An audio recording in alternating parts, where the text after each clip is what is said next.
Ok, c'est parti. Très bien, je suis très heureux en effet d'être avec vous aujourd'hui. Donc pour cette journée de la facilitation, et tout d'abord, je voulais remercier justement les 4 organisateurs puisqu'ils ont fait un travail énorme. Donc un grand bravo à toute l'équipe d'organisation. C'est vraiment un événement qui demande beaucoup de choses à préparer en amont, etc. Donc un grand merci. Et aussi pour information, il y a une communauté de facilitateurs donc sur Discord qui s'est mis en place, qui peut permettre de poursuivre après les échanges et de partager voilà, tout plein d'astuces et de bonnes pratiques. Voilà, donc merci à eux. Donc, je me présente rapidement. Donc, je suis Régis Le Duris. Donc, voilà, je suis facilitateur en intelligence collective et en projet innovant. En fait, je suis agiliste depuis 10 ans maintenant, notamment membre justement d'Agile Nantes. Je suis près de Nantes et j'organise notamment les PO Dojo, Product Owner Dojo, où aussi on pratique beaucoup la facilitation, on échange beaucoup sur les pratiques agiles et la manière de mettre les groupes justement en dynamique. Donc, je suis en fait un ancien chef de projet fonctionnel qui a voulu justement mettre davantage de collaboratif dans ses projets. Et c'est pour ça que l'agilité et la facilitation m'ont beaucoup attiré.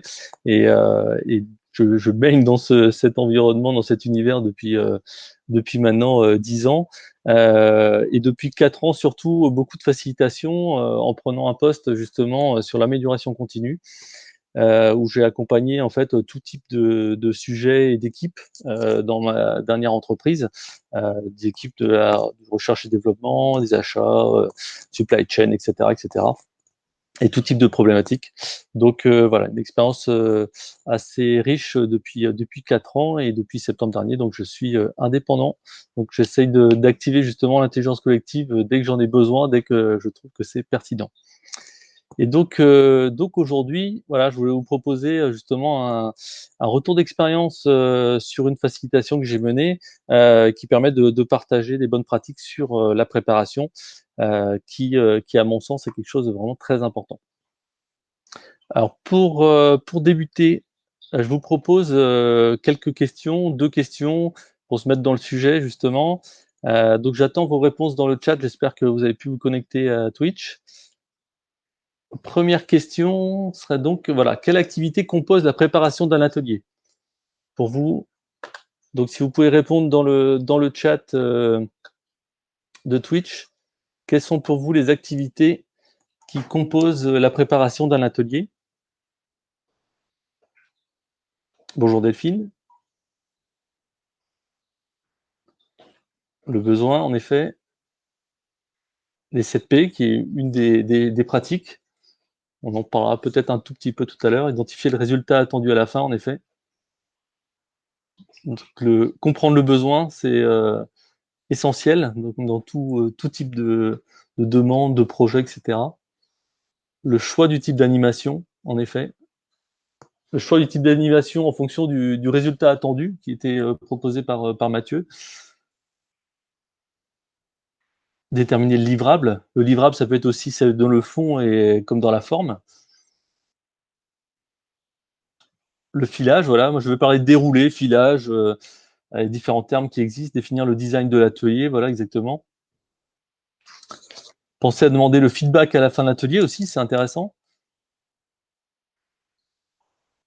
Merci pour toutes ces réponses. Donc voilà, beaucoup de choses qui composent la préparation d'un atelier. Deuxième question, je voudrais savoir, pour vous, quelle part du succès d'un atelier doit-on à la préparation? Donc, je vous propose quelques pourcentages pour vous aider.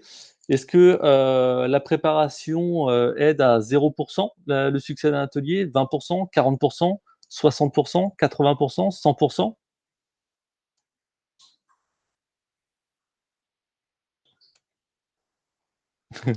Entre 70 et 80, donc Rémi, il a choisi 70. Entre 60 et 80, donc 70 pour Rémi, en effet.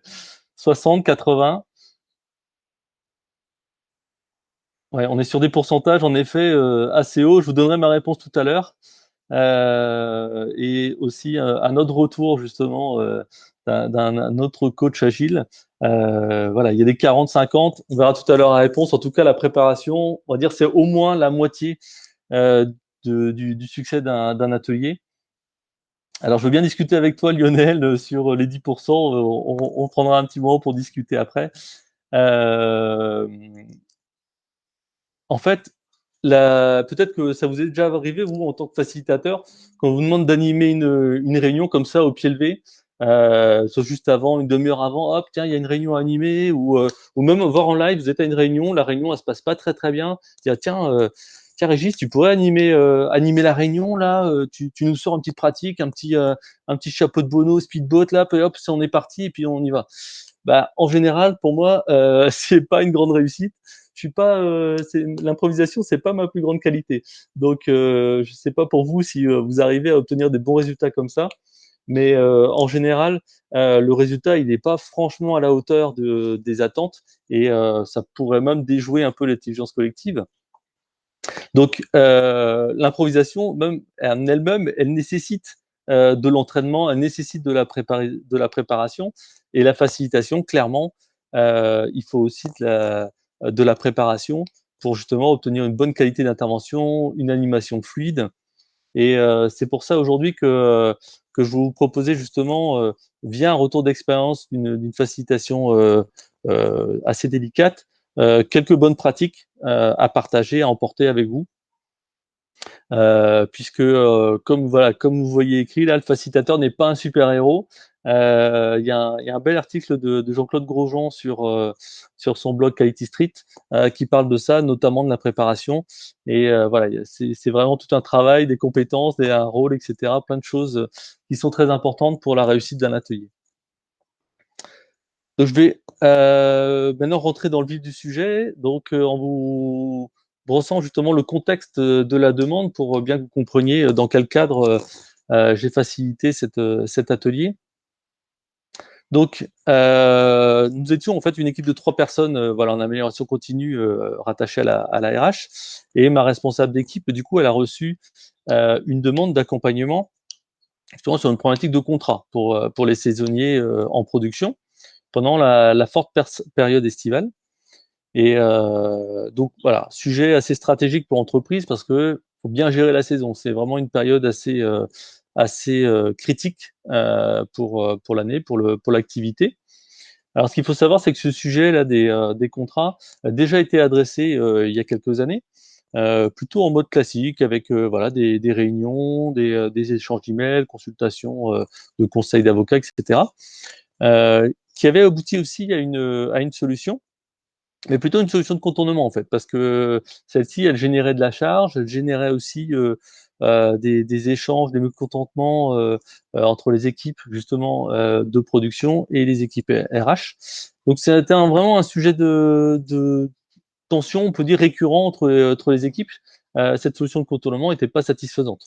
Donc, ces sujets historiques, là, ils sont jamais faciles à traiter.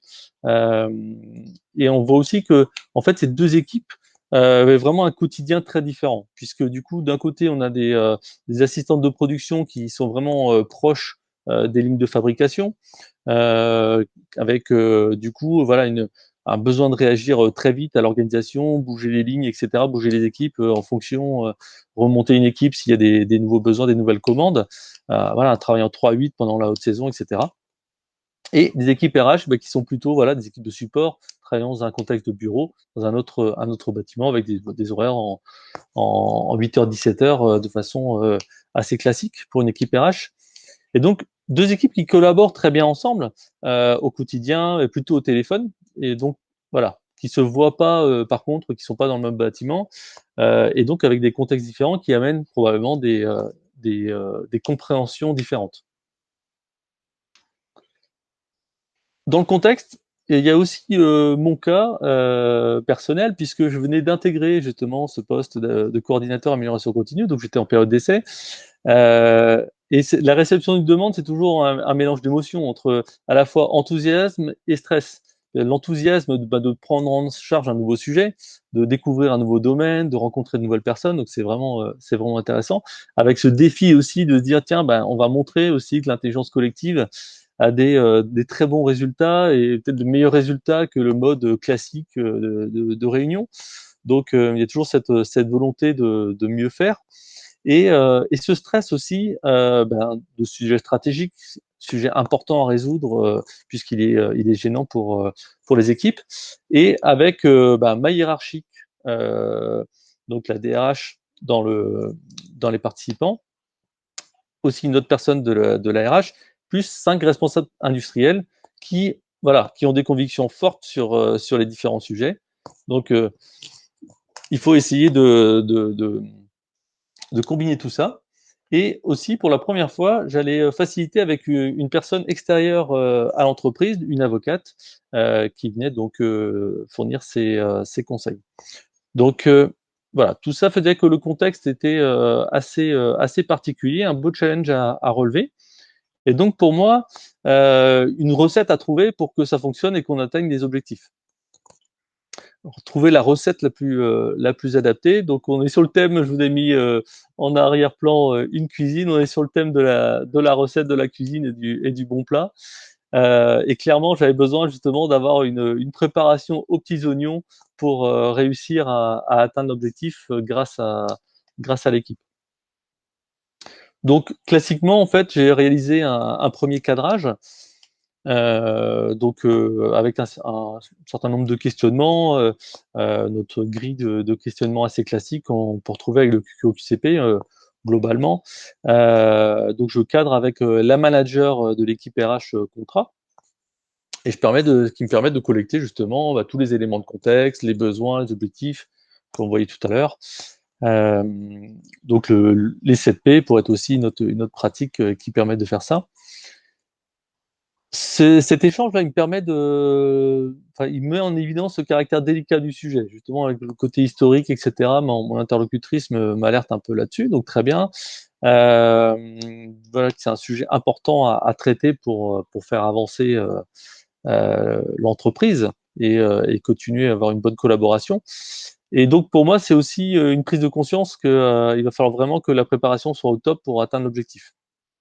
Donc, je décide, en fait, d'aller un peu plus loin dans ce cadrage. Habituellement, j'aurais pu m'arrêter, au cadrage du demandeur, mais je m'aperçois aussi qu'en fait, le réel demandeur, en fait, de cette demande, le ou la les personnes qui ont ce problème-là, bah, ce sont pas forcément les RH, ce sont plutôt les équipes, de production, les assistantes de production, par exemple, qui saisissent les demandes et la partie, contractuelle et comme on dit en lean management, en fait, il faut identifier la personne qui a le plus mal parce que la personne qui a le plus mal, c'est forcément la personne qui va être le plus motivée à réaliser le changement, motivée à trouver une solution. Donc je décide de poursuivre, ce cadrage pour identifier justement les demandeurs réels et aussi les impliquer. Il semblait important justement, que ces demandeurs réels-là soient vraiment engagés, dans cette recherche de solutions. Recherche, de solutions du coup, en fait, j'aime bien avoir, ces réunions de cadrage-là avec, aussi, bah, les parties prenantes de façon, séparée, on va dire, la RH d'un côté par exemple et les personnes de la production, de l'autre côté, peu importe le domaine. Parce que ça permet vraiment de poser toutes les questions naïves, habituelles, c'est toujours intéressant. Les questions aussi embarrassantes, comme les pièges qu'on peut retrouver dans le 7P et on peut aussi obtenir justement une meilleure transparence, sur la situation. Vraiment, quels sont les problèmes, quelles sont les difficultés, parce que tout ça, on va devoir aussi, les gérer, lors de l'atelier. Donc le responsable industriel, les responsables industriels commencent à me décrire tout ça et puis il y en a un qui prend justement, le crayon et me dessine justement, un graphique assez simple, qui, justement illustre, la saison, illustre la forte activité estivale et la problématique illustration qui m'aide, réellement à comprendre, justement où était le problème. Donc vraiment top pour moi pour préparer, justement cet atelier Et je me suis dit aussi, ce qui est important, c'est que, il est important que tous les participants, aient cette problématique et que tout ça soit partagé. Donc je lui ai demandé de réitérer ce schéma-là, à la main, un schéma très simple, mais vraiment, visuel, donc très intéressant. Et donc voilà, ça me permettait aussi de demander l'implication, des responsables industriels, lors de cet atelier et en introduction, d'expliquer pourquoi eux, ça les gêne aujourd'hui, quel est leur problème. En plus de ça, justement la manager RH, elle m'a proposé aussi d'apporter des chiffres de cette situation-là. Donc c'était vraiment idéal parce que dès le départ, en début d'atelier, nous allions avoir l'ensemble des éléments pour bien comprendre la problématique. Donc, en termes de préparation, d'implication, c'était vraiment top. Heu, Ensuite, dans ma préparation, je sentais quand même qu'il y avait, un peu un écart entre ces 2 équipes, comme, parfois il peut y avoir dans les entreprises. On a beau être dans la même entreprise, on a beau devoir travailler ensemble, parfois, voilà, le contexte différent, les activités différentes font qu'on a besoin, justement de rapprocher, les personnes à l'atelier, rapprocher les parties prenantes. Et c'est ça aussi que j'apprécie beaucoup justement dans ces ateliers d'intelligence collective, ce qui a été le cas là dans cet atelier, c'est que du coup, ça permet de faire rencontrer les personnes. Et donc dans ma préparation, ce que j'ai prévu, et ce que je prévois à chaque fois, c'est déjà un premier icebreaker. Le premier icebreaker, il permet justement, de faire sortir les participants d'une certaine posture pour prendre des comportements, voilà, plus constructifs, plus naturels. Donc là, par exemple, j'avais utilisé, la balle supersonique. Ici, on voit l'hélium stick. Bon, après, il faut trouver le bon icebreaker, mais en général, déjà c'est un bon élément pour commencer un atelier. Et je décide aussi dans ma préparation, je décide de consacrer, du temps, pas mal de temps, près d'une heure pour justement créer de l'empathie entre les personnes. Donc j'ai utilisé la carte d'empathie que j'apprécie beaucoup. D'ailleurs, j'ai vu qu'il y avait une mise à jour de cette carte d'empathie. Vous pouvez trouver sur internet ou je l'ai publiée hier sur LinkedIn si vous le souhaitez. Elle est hyper intéressante. Cette carte d'empathie, en fait, je l'ai utilisée pour inverser les rôles. C'est-à-dire que, les responsables industriels, je les ai fait prendre la place, du DRH, pour se mettre, justement, dans son contexte. Que pense le DRH? Que voit le DRH? Qu'est-ce qu'il entend? Qu'est-ce qu'il ressent? Quels sont ses problèmes et quels sont ses besoins?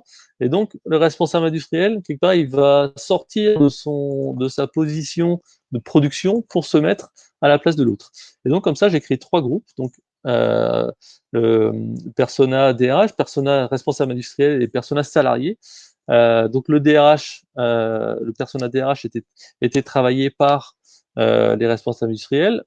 Le rôle de responsable industriel était travaillé par la partie RH et aussi un persona salarié. Ça me semblait important puisque du coup le contrat, c'est aussi à destination des salariés.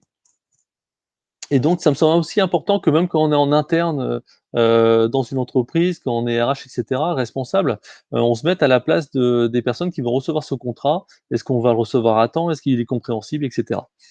Donc, grâce à ces 3 groupes, en fait, il y a eu des bons échanges, justement, entre eux, et la restitution aussi a été hyper intéressante parce que quand un DRH présente, ce que pense un responsable industriel au responsable industriel, et bah, ça crée, une certaine connivence, ça crée des relations, assez sympas. Même si les personnes peuvent se tromper, au final, les échanges sont constructifs et c'est vraiment top. Ça a mis l'atelier sur, vraiment de bons rails. Donc vraiment une bonne pratique. Et puis ensuite dans ma préparation, voilà, n'étant pas certain qu'on allait trouver la solution, assez rapidement, je pensais que ça allait prendre, pas mal de temps. J'ai assez classiquement créé, plutôt, pas mal de séquences en sous-groupes, des restitutions, des partages et cetera. Voire voilà un plan A, un plan B en me disant: si ça avance pas avec cette sous-séquence et on ira, sur l'autre séquence, c'est pas grave, on va y aller petit à petit. Peut-être que les combinaisons à trouver ne seront pas aussi évidentes que ça. Donc, dans ma préparation, voilà, beaucoup de beaucoup de travail sur, des séquences et cetera et aussi beaucoup d'échanges avec des parties prenantes, beaucoup d'échanges aussi avec ma binôme. J'ai très régulièrement, justement, travaillé avec elle, partagé mes ressentis, échangé sur les participants et leurs relations, puisqu'elle était en poste depuis 3 ans et donc du coup, elle avait, justement plus d'historique, on va dire, que moi, plus l'habitude de travailler avec, les personnes de la production notamment et donc ça m'a vraiment permis d'apprendre plus rapidement le contexte et les points de vigilance. Donc vraiment top, ce partage avec ma binôme est, très apprenant. Je vais présenter mon atelier, le fait aussi de présenter, c'est toujours intéressant d'avoir des retours de la part d'une autre personne, savoir si c'est clair, si, peut-être d'autres astuces. Et globalement, voilà, moi je vous livre notre avis. On avait l'habitude de dire dans notre équipe d'amélioration continue que justement, une préparation de qualité, en fait, ça amène 80 de chances qu'un atelier soit réussi. Donc c'est un chiffre qui est énorme. Justement hier je voyais dans le blog de Jean-Claude Grosjean, il parlait de 70. En tout cas, le chiffre est très élevé et la préparation justement, de cet atelier, en fait, ça a vraiment permis de mettre, tous les participants, j'ai envie de dire, sur le chemin du succès puisque tout le monde était, concentré sur l'objectif, impliqué dès le départ, voilà, avec le schéma, avec les chiffres et cetera. Et moi, bah, dans mon déroulé aussi, très très concentré pour que ce soit, bien préparé et voilà, toutes ces séquences d'icebreaker, de séquences d'empathie, ont créé vraiment une relation, collaborative entre les parties donc c'est toujours intéressant et ça la mayonnaise, on va dire, a pris très rapidement. Et tout ceci a fait que, voilà, grâce à une problématique bien posée en début d'atelier, ben, en fait, à 10h30, donc 1 heure et demie après le début de l'atelier, en fait, la solution était trouvée. Sur une solution, sur un problème qui était historique, qui était difficile à dénouer, et cetera. En 1 heure et demie, en fait, on avait trouvé la solution. Donc, ça a vraiment libéré tout le monde. C'était vraiment intéressant parce qu'à la pause café, déjà, on sentait la pression retomber, on sentait qu'on va pouvoir travailler sereinement sur la mise en œuvre. Et tout ça, bah, grâce à ce travail de préparation, en amont de l'atelier. Pour synthétiser, voilà, je vous propose 5 bonnes pratiques de préparation. Évidemment, il en existe plus, mais voilà, vous pouvez emporter déjà, ces 5 bonnes pratiques, suite à ce retour d'expérience d'atelier, assez délicat à mener. Déjà, dans tous les cas, c'est d'impliquer les parties prenantes avant, pendant et après l'atelier. Parce qu'en fait, nous, en tant que facilitateurs, ben, et notre conscience professionnelle fait qu'on a envie de prendre, voilà, à bras le corps cette demande. Mais quelque part, le problème, si c'est un problème à résoudre, par exemple, ben, ne nous appartient pas. Il appartient à l'équipe, il appartient, aux managers, aux collaborateurs, et cetera. Et donc, il est aussi important qu'eux, préparent, ces ateliers, préparent cette démarche. Évidemment, l'atelier, voilà, tout le monde est actif, en général, ça pose moins de problèmes. Et après l'atelier, il est aussi important que, bah, ce sujet reste, sur la table et reste à être traité, que la solution soit pérennisée et cetera. Donc, impliquer les parties prenantes, c'est vraiment essentiel. Ce qui me paraît aussi hyper intéressant, c'est que le porteur du sujet présente visuellement sa problématique en introduction. Je l'ai fait du coup à cet atelier et aussi à d'autres occasions. À chaque fois que le demandeur réel, bien souvent aussi ce sont par exemple des managers, viennent présenter la problématique en début d'atelier, bah, ça a un poids, d'autant plus fort sur l'atelier, sur la dynamique que l'on va lancer et le fait de le montrer visuellement, en fait, on sait que voilà, 70 des gens, ont, un sens visuel, très développé et donc du coup, c'est important d'utiliser ce sens-là, pour mieux comprendre la problématique, pour mieux mémoriser, les objectifs et cetera. Donc je vous invite, voilà, à faire du visuel comme on peut en faire, dans d'autres contextes aussi. Côté facilitateur, bah, en fait, le déroulé, on parle de filage, déroulé, bien le détailler. Moi, je suis vraiment adepte de détailler, vraiment, toutes les séquences de façon assez précise, parce que ça me permet justement de bien l'avoir en tête, de bien le mémoriser et comme ça après aussi à l'atelier, bah, je vais être plus souple, je vais pouvoir adapter davantage en fait l'atelier, s'il y a des aléas et cetera parce que je vais bien maîtriser ce que j'avais prévu et je vais pas forcément devoir rester, voilà, sur ma feuille et cetera, voir si en termes de temps on est bon et cetera. Donc, ces moments de préparation sont intéressants pour ça. Et comme je disais tout à l'heure, créer le lien entre les participants, moi, c'est un des plaisirs que j'ai à travailler sur l'intelligence collective, c'est que dans les entreprises qui sont de taille moyenne, on va dire, bah, toutes les personnes ne se connaissent pas ou ne se connaissent pas bien. Et le fait de traiter une demande ensemble, bah, ça permet justement de créer des relations entre les collègues et c'est hyper fort. Dans d'autres contextes, on avait fait, par exemple, des observations terrain, vraiment que des personnes, par exemple, de bureau aillent voir comment se passent les activités sur le terrain. C'est hyper intéressant et puis ça crée des liens très forts entre les personnes après pour même d'autres sujets à traiter. Donc, quand j'ai parlé tout à l'heure, l'icebreaker, les cartes d'empathie, tout ça fait que à un moment donné, la relation se crée et c'est ça qui fait le succès de l'atelier et faire en sorte qu'une solution puisse être trouvée. Euh, Même une petite solution, de faire avancer, de créer une dynamique, de toute façon, c'est bénéfique pour l'entreprise.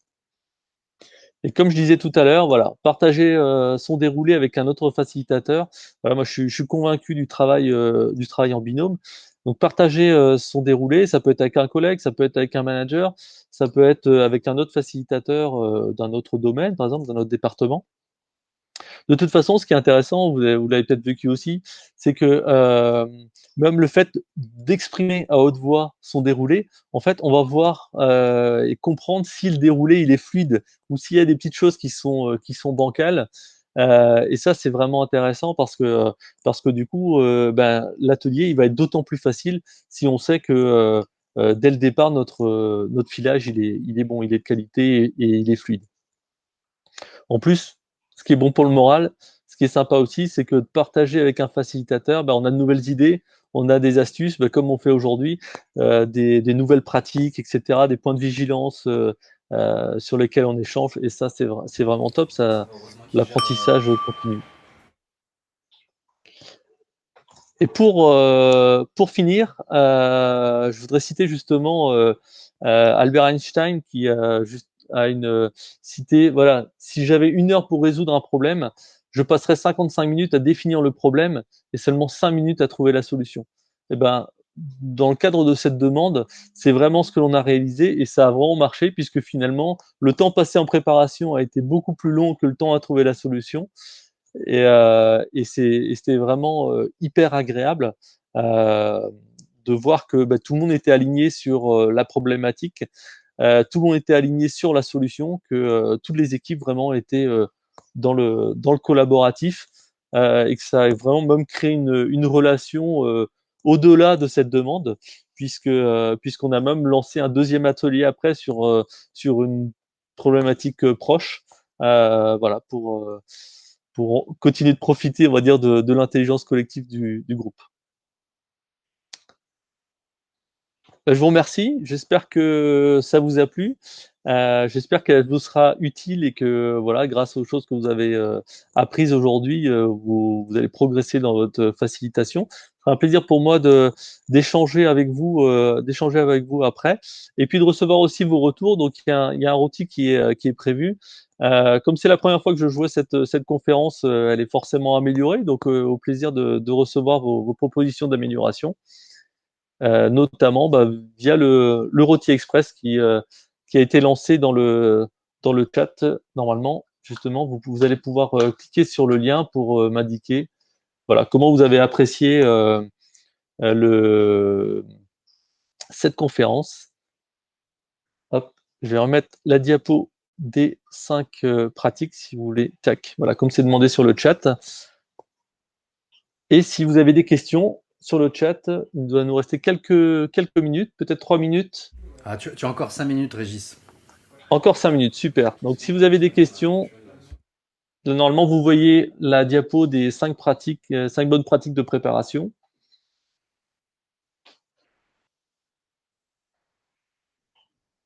Tac, tac, tac. Ah, c'est une citation de Roosevelt aussi. Bah, bon, très bien. Bah, si, si il a dit ça aussi, c'est que ça doit être vrai. Deux grandes personnes. Puis seulement la présentation du demandeur. Alors, c'est vrai qu'il y a toujours ce débat, est-ce qu'on commence par l'icebreaker? Est-ce qu'on commence par l'introduction sur le sujet? C'est vrai que commencer un atelier par l'icebreaker, on peut se dire ça fait bizarre, on n'est pas là pour jouer. Ouais, en même temps, pour avoir testé les deux, je vais dire en même temps, d'avoir l'introduction, ensuite de couper avec l'icebreaker et de repartir sur le sujet, je trouve pas non plus hyper fluide. Alors, je pense que les deux peuvent se faire. Moi, je suis plutôt d'avis de faire l'icebreaker, ensuite l'introduction sur le sujet, et puis on va pour le traiter directement. Ce que j'apprécie aussi faire, et là l'atelier était sur une journée, c'est que j'ai fait aussi un icebreaker. J'aime bien faire plus un energizer en début d'après-midi, après le repas, quand on est un peu en mode digestion. Pour le coup, j'avais fait une salade de fruits. Je ne sais pas s'il a été formalisé quelque part, cette, euh, cet Energizer. Bah, je remercie Philippe Rondeau du marketing euh, pour nous l'avoir fourni. Et ça plaît bien, ça met tout le monde en énergie, et puis on repart sur le sujet après. Donc, l'icebreaker n'est pas un jeu, c'est un jeu sérieux, en effet. C'est un jeu, il faut bien choisir son icebreaker pour que, en fait, il y ait un intérêt. On ne choisit pas n'importe quel icebreaker, il faut bien faire attention à celui que l'on choisit par rapport aussi aux participants. En effet, l'icebreaker doit être en lien avec le problème à résoudre ou le résultat à atteindre. C'est pas jouer pour jouer. Éventuellement, en séminaire, on peut jouer pour jouer, mais ça faut vraiment avoir l'aval des managers, je dirais, du demandeur. L'intérêt, c'est de créer du lien, créer du collaboratif, créer une équipe, bien souvent. Donc, l'Helium Stick, c'est un bon exemple. Est-ce que vous avez des questions? Il y a, oui, Cookbook qui vient de sortir sur les icebreakers, en effet, qui est à lire. Je l'ai enregistré, mais je ne l'ai pas encore lu. Un exemple d'icebreaker. Euh, la balle supersonique. Moi, j'ai créé un jeu aussi avec un panier de basket. Je demande aux personnes d'écrire quelque chose sur une feuille A4, d'en faire. Par exemple, si j'ai une question, je veux savoir ce qu'ils ont pensé de la période, ce qu'ils ont pensé de l'itération, ce qu'ils ont pensé, ce qu'ils pensent de l'équipe, etc. De mettre ça sur une feuille A4, d'en faire une boulette, et puis j'accroche un panier de basket au mur, et puis en fait les boulettes, bah, on les lance dans ce panier, on essaie de mettre dedans, les boulettes sont brassées, et en fait l'avantage c'est que du coup les boulettes deviennent anonymes, c'est-à-dire que en fait on va pouvoir faire un peu un diagnostic d'une période, diagnostic de l'équipe, etc. Mais de façon anonyme, c'est-à-dire que ce qui est intéressant, c'est que à ce moment-là, si on a quelque chose de délicat à dire, bah, peut-être que personnellement, on va avoir du mal à l'exprimer oralement, alors que sur papier, comme ça va être anonyme, c'est plus facile à faire, et ça va permettre voilà, d'avoir un état des lieux un peu plus réel et moins édulcoré. Après, voilà, des icebreakers, il y en a énormément. Vous pouvez en trouver beaucoup sur Internet, dans les livres, etc. Euh, La main dans le sac aussi. Vous pouvez faire des histoires, des photolangage avec le Dixit aussi. Je pense aussi, en termes de créativité, c'est assez intéressant de mettre tout un tas d'objets très divers dans un sac. Et à ce moment-là, vous faites piocher les gens au fur et à mesure. Et en tant que facilitateur, vous lancez une histoire assez farfelue d'un Père Noël qui se balade dans le désert ou ce que vous voulez. Un peu, ça peut être dans le contexte de l'atelier. Et à ce moment-là, vous demandez aux participants, au fur et à mesure, de poursuivre cette histoire-là avec l'objet qu'ils ont tiré dans le sac. Et ça ouvre l'état d'esprit des gens un peu sur du farfelu. Donc, dans des ateliers de créativité, par exemple, ça marche très bien. C'est intéressant pour justement sortir du cadre un peu habituel de l'entreprise. Donc, je vous invite à répondre Ouais. au Rôti Express. Hop, je vais remettre le lien là.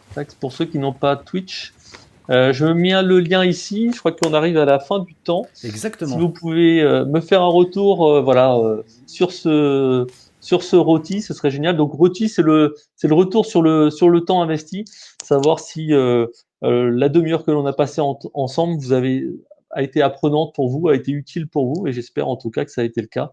Et si vous avez des suggestions d'amélioration, je suis très preneur. Merci beaucoup.